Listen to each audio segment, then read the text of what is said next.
Homeopathic treatment. तर homeopathic ही इन्फर्टिलिटीसाठी एक अत्यंत सुरक्षित, नैसर्गिक अशी उपचार पद्धती आहे. या ट्रीटमेंटमुळं एक क्वालिटी इम्प्रूव्ह होत असते आणि हार्मोनल लेव्हल बॅलन्स होत असते आणि अगदी नॅचरल वेनं तुम्हाला प्रेग्नन्सी राहू शकते. या उपचार पद्धतीचे कोणतेही साईड इफेक्ट नाहीयेत. होमिओपॅथीमध्ये वंध्यत्वाचं मूळ कारण शोधून त्यावर औषधोपचार केले जातात. त्यामुळे ही समस्या मुळापासून दूर केली जाते आणि अगदी नैसर्गिक पद्धतीने तुम्हाला प्रेग्नन्सी राहू शकते. होमिओपॅथिक मेडिसिन एक क्वालिटी इम्प्रूव्ह करतात, हार्मोनल लेव्हल बॅलन्स करतात. फॅलोपियन ट्यूबमध्ये काही ब्लॉकेज असेल किंवा त्या रिलेटेड काही प्रॉब्लेम असेल तरी तो सॉल्व्ह होऊ शकतो आणि युटेरस रिलेटेड प्रॉब्लेम असेल तरी देखील त्याच्यावर उपाय हे होत असतात. तर होमिओपॅथीमध्ये फिमेलसाठी पल्सेटिला, स्टेपिया, लॅगॅसिस, स्टॅपिसायक्लिया, नायट्रोमोस अशी खूप चांगली औषधं आहेत आणि मेलसाठी ॲग्नस कॅस्टर, लायकोपोडियम, कोनायम, कॅलाडियम अशी काही होमिओपॅथिक मेडिसिन्स आहेत. परंतु तुम्ही होमिओपॅथिक डॉक्टरांचा सल्ला घेऊनच ट्रीटमेंट ही घेतली पाहिजे. कारण होमिओपॅथिक डॉक्टर हे तुमची केस व्यवस्थित स्टडी करून तुमच्या इन्फर्टिलिटीचं कॉज काय आहे, तुमच्यामध्ये काय सिम्पटम्स आहेत किंवा कोणत्या गोष्टीमुळे इन्फर्टिलिटी होत आहे हे पाहून योग्य ते औषध हे देत असतात किंवा ट्रीटमेंट देत असतात. इन्फर्टिलिटीसाठी नैसर्गिक किंवा नॅचरल उपाय काय करता येतात?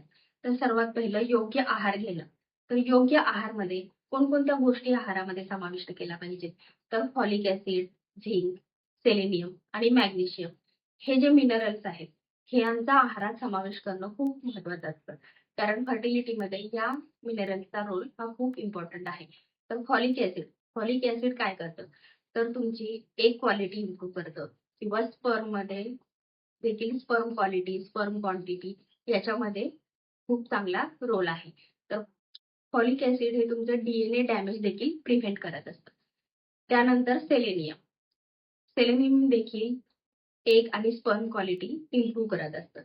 त्यानंतर झिंक हे टेस्टोस्टेरॉन लेव्हल आणि हार्मोनल इम्बॅलन्स हे बॅलन्स करण्याचं काम करत असतं. त्यानंतर मॅग्नेशियम तुमची स्ट्रेस लेव्हल कमी करतं.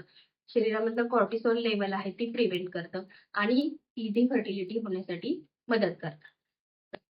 फॉलिक ॲसिड हे हिरव्या पालेभाज्या, ड्राय फ्रुट्स किंवा सायट्रस फ्रुट्स, संत्री, मोसंबी, आवळा या गोष्टींमध्ये जास्त प्रमाणात पाहायला मिळतं.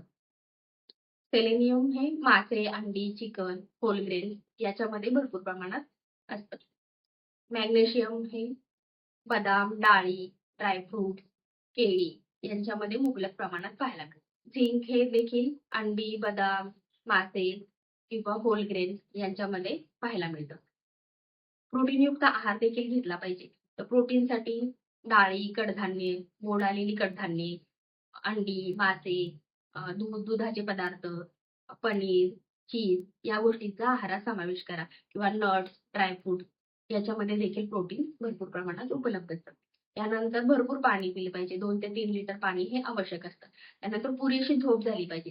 झोप व्यवस्थित झाली तर स्ट्रेस लेव्हल देखील कमी होते आणि हार्मोन्स हे बॅलन्स होत असतात. त्यानंतर सर्वात महत्त्वाचं म्हणजे एक्सरसाइज.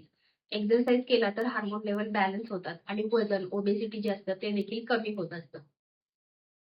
स्ट्रेस किंवा ताणतणाव हे मॅनेज करण्यासाठी मेडिटेशन, योगा आणि एक्सरसाइज हे केलं पाहिजे.